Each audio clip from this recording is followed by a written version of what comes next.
একটা সুন্দর সকাল সবার জন্য সুন্দর কিছু বার্তা নিয়ে আসে।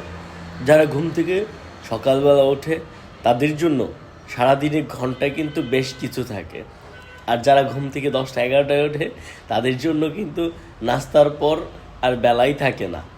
তাই নিজেকে সময় দিন।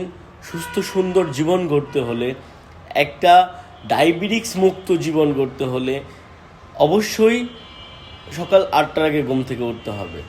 ম্যারাথন কিংবা এক্সারসাইজ কিংবা বিভিন্ন খেলাধুলার মাধ্যমে নিজেকে যুক্ত রাখতে হবে। বাংলাদেশে সব থেকে বেশি মহামারী আকার ধারণ করেছে ডায়াবেটিক্স, যেটার কারণে বাংলাদেশে বহু মানুষের মৃত্যু হচ্ছে।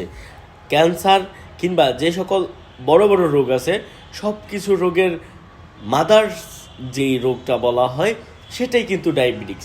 সেই ডায়াবেটিক্স থেকে রক্ষা করতে হলে, নিজেকে ডায়াবেটিক্স মুক্ত রাখতে হলে নিজেকে প্রতিদিন 1 ঘন্টা সময় দিন।